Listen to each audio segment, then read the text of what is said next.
على رسول الله أما بعد فأعوذ بالله من الشيطان الرجيم بسم الله الرحمن الرحيم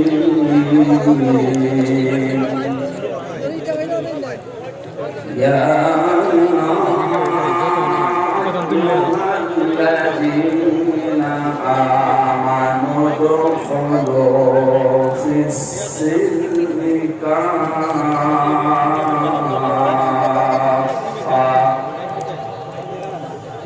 ولا تتبعوا خطوات الشيطان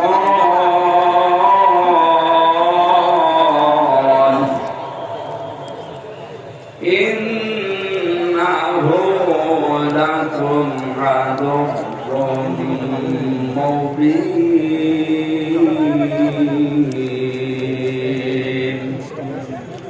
صدقت يا ربنا.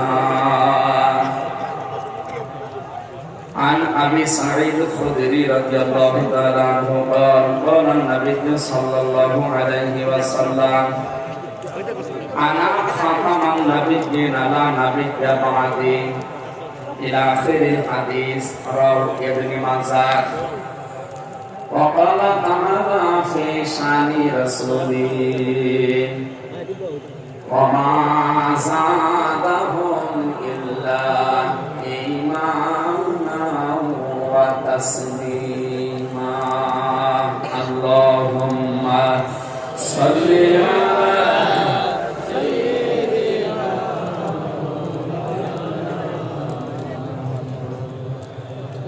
وعلى آل سيدنا مولانا محمد بلغ العلا بكماله كشف الدجى بجماله حسنت جميع خصامه صلوا عليه وآله.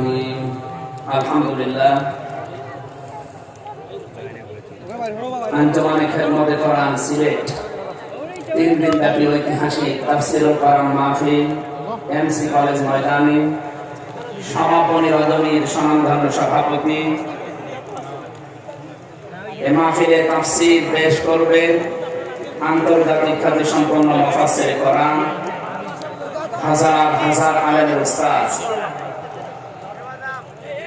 শায়েখ সৈয়দ কামালউদ্দিন জাফরি আতাল্লাহু উমরাহু ওয়া বারাকাল্লাহু ফি হায়াতি। সকলে বলেন আমিন। এখানে তাফসীর পেশ করবেন মুফাসসির কোরআন আল্লামা ইসহাক আল মাদানী। তাফসীর পেশ করবেন বিশ্বনন্দিত মুফাসসির কোরআন বাংলাদেশের কৃতি সন্তান শ্রদ্ধাভাজন বড় ভাই ডক্টর মিজানুর রহমান আজহারি দামাত বারকাতুহুমুল আলিয়া। মঞ্চে বসা আছেন যারা সকল আম্বিয়াদের রূহানী সন্তান সম্মানিত উলামায়ে কেরাম, সামনে বসা মুসলমান ভাইরা, পর্দার আড়ালের সম্মানিতা মা এবং বোনেরা, প্রশাসনের ভাইরা, গোয়েন্দা বিভাগের দায়িত্বে যারা আছেন, বিশেষ করে এই মাহফিলের বরেণ্য সদস্য যারা, স্বেচ্ছাসেবকবৃন্দ, দল মত জাতি বর্ণ ধর্ম নির্বিশেষে কোরআনে কারিমের এই অনুষ্ঠান শুধু মুসলমানদের জন্য না, হাদা বায়ানুল লিন্নাস হুদাল লিন্নাস, মানুষ পদ পাচ্ছে যারা বিবেচিত সবার জন্য আজকের এই অনুষ্ঠান। যদিও মুসলমানেরা এটা সাজিয়েছে সিলেট সহ আশপাশের 8-10টা জেলা থেকে আমরা জানি এখানে মানুষ এসেছে কোরআন শোনার জন্য। সুতরাং বাংলাদেশের ঐতিহ্যবাহী এলাকা হযরত শাহজালাল রহমাতুল্লাহ আলাইহির পুণ্যভূমি সিলেট, কোরআন যারা আমরা শুনতে এসেছি মানুষ হিসাবে, আল্লাহ রাব্বুল আলামিন কোরআনে কারীমের তেলাওয়াতকৃত আয়াত থেকে দুনিয়া এবং আখিরাতে উপকার হয় এমন কিছু নিয়ে যাওয়ার তৌফিক আমাদেরকে যেন দান করেন, আমিন। যারা এখানে এসেছি মানুষ, কোরআনে কারীমের মূল প্রতিপাদ্য বিষয় হচ্ছে মানুষ। আমরা সে মানুষ নিয়েই কথা বলবো ইনশাআল্লাহ। যদিও 15.5 বছরে আমাদেরকে জীবিত মানুষদের কোরআন শোনানো থেকে বিরত রেখেছিল ফ্যাসিস্টরা। আমি শ্রদ্ধার সাথে স্মরণ করছি ঐতিহাসিক এই ময়দানে বিশ্বনন্দিত মুফাসসিরে কোরআন শহীদ আল্লামা দিলওয়ার হোসাইন সাইদি রহমাতুল্লাহ আলাইহি, আমি তার সাথে জেলখানায় দীর্ঘদিন 3টা বছর পাশাপাশি ছিলাম। তার অনেক স্নেহ, ভালোবাসা, আদর, মহব্বত আমি পেয়েছি। বিশেষ করে পাশাপাশি জেলে থাকার কারণে অনেক কিছু তার থেকে আমি নিতে পেরেছি। আল্লাহ যেন ওগুলো আমার প্র্যাকটিক্যাল লাইফে সেট করার তৌফিক দান করে। যেহেতু তাকে হত্যা করা হয়েছে, এই জন্য নির্দ্বিধায় বলতে পারে তিনি শহীদ। যদিও অনেকে দেশে স্বীকৃতি দিতে চান না যে উনি না শহীদ হয়নি। আপনাকে কি আবার শহীদ হয়ে আবার মৃত্যুবরণ করে দেখানো লাগবে যে আমি শহীদ হলাম?